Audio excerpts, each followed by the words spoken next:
आता बस झालं, चला उठा. संशयाचं धुकं तयार करणाऱ्या मतदान यंत्राच्या विरोधात आता लढाईला सज्ज व्हा. आता नुसते आक्षेप नको, पुरावे गोळा करा. आता जन आंदोलन एवढा एकच पर्याय आहे. लोकांनी लोकांच्या हितासाठी लोकांकडून चालवलेलं राज्य म्हणजे लोकशाही ना. मग लोकांचा आवाज का बंद केला जातोय?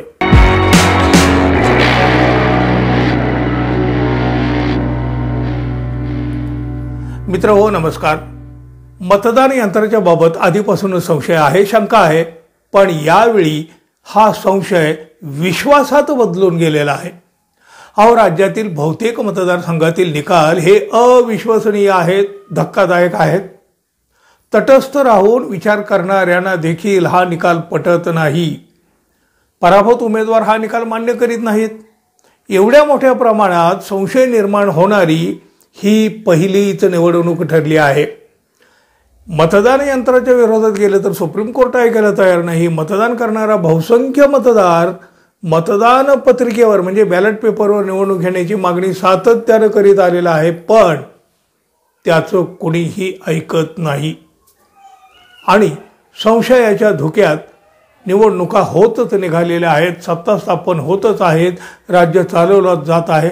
अहो, कसं म्हणावं, लोकशाही अबाधित आहे. कुठल्याही गोष्टीचा अतिरेक झाला ना तर लोक बंड करून उठत असतात. आता हीच वेळ आली आहे. मतदान यंत्राच्या विरोधात लोकशाही मानणाऱ्या जनतेनं रस्त्यावर उतरायची वेळ आता आलेली आहे. राजकीय पक्ष तर काय हो, आता हे सहन करतील असं अजिबात वाटत नाही. आणि त्यातच आता शरद पवार आणि उद्धव ठाकरे यांनी नवी लढाई लढण्याचा निर्णय घेतला आहे. शरदचंद्र पवार पक्षाच्या पराभूत उमेदवारांनी ईव्हीएमवर प्रश्नचिन्ह उपस्थित केल्यानंतर राज्य पातळीवर एक आणि केंद्रीय पातळीवर एक अशी कायदेशीर लढाई लढण्यासाठी वकिलाची टीम गठीत करण्याच्या सूचना तर शरद पवार यांच्याकडून देण्यात आलेल्या आहेत. पक्षातील बहुतांश पराभूत उमेदवारांनी तसंच जिंकलेल्या उमेदवारांनी देखील ईव्हीएमवर संशय व्यक्त केल्यामुळं ईव्हीएम हटाव जन आंदोलनाला प्रारंभ होणार असल्याचे संकेत राष्ट्रवादीचे नेते जितेंद्र आव्हाड यांनी माध्यमांशी बोलताना दिलेलेच आहेत. राष्ट्रवादी शरदचंद्र पवार पक्षानं सर्व पराभूत उमेदवारांची बैठक कारण मीमांसा करण्यासाठी मुंबईमध्ये बोलवली होती. पक्षातल्या उमेदवाराचाच कोणत्या प्रमुख कारणामुळे पराभव झाला याची माहिती घेण्यासाठी पक्षाचे प्रदेशाध्यक्ष जयंत पाटील आणि पक्षाध्यक्ष शरद पवार यांनी या बैठकीचं आयोजन केलं होतं. आता बघा, या बैठकीमध्ये बहुतांश पराभूत उमेदवारांनी मतदान यंत्रावर शंका उपस्थित केली आहे. अहो, लोक तर निकालापासूनच हे बोलत आहेत हो.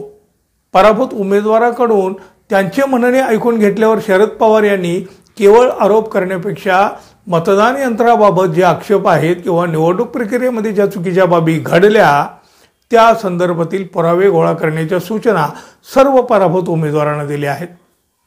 केवळ आरोप करणे किंवा आक्षेप नोंदवून न थांबता आता त्या संदर्भातील पुरावे गोळा केल्यावर आपल्याला योग्य निर्णय घेता येईल आणि त्या दृष्टीनं पावले टाकता येईल अशा सूचना शरद पवार यांनी या पराभूत उमेदवारांना दिलेल्या आहेत. त्यामुळं ईव्हीएम विरोधातील लढाईसाठी विरोधकांच्या आक्रमक भूमिकेला आता सुरुवात झाली आहे असं मानलं जाऊ लागलं आहे. वकिलांची टीम गठीत करण्याचा निर्णय देखील घेण्यात आलेला आहे. राष्ट्रवादी काँग्रेस पक्षाच्या बैठकीमध्ये उमेदवारांनी केलेल्या तक्रारी संदर्भात एक वकिलांची टीम तयार करण्याचा शरद पवार यांनी निर्णयच घेतलेला आहे. राज्य पातळीवर आणि केंद्रीय पातळीवर कायदेशीर लढाई लढण्यासाठी वकिलाची टीम गठीत करण्यात आल्याची माहितीही मिळत आहे. आता बघा, येत्या 28 तारखेपर्यंत व्हीव्हीपॅट तपासणीसाठी वेळ असल्यामुळं उमेदवारांनी तात्काळ व्हीव्हीपॅट तपासणी करणे गरजेचं आहे आणि याच पद्धतीच्या सूचना देखील त्यांना करण्यात आलेल्या आहेत. राज्य पातळीवर ज्या प्रकारे लढायला सुरुवात करण्यात आली त्याप्रमाणे इंडिया आघाडी देखील लढाई लढेल असं शरद पवार यांनी पराभूत उमेदवारांना आश्वस्त केलं आहे. आता मागं हटायचं नाही, लढायचं आणि जिंकायचं अशी ऊर्जा ही शरद पवार यांनी या पराभूत नेत्यामध्ये भरली आहे. याच हालचाली उद्धव ठाकरे यांच्या शिवसेनेतही सुरू आहेत. राजकीय पक्ष त्यांच्या पातळीवरती करतीलही, पण जनतेनं देखील आता सक्रिय होणं आवश्यक बनलेलं आहे. लोकांचा प्रक्षोभ आणि आक्रोश दिल्लीपर्यंत गेला तरी मतपत्रिकेवर मतदान घेण्याचा निर्णय होईल का हो? तुमची मतं जरूर व्यक्त करा.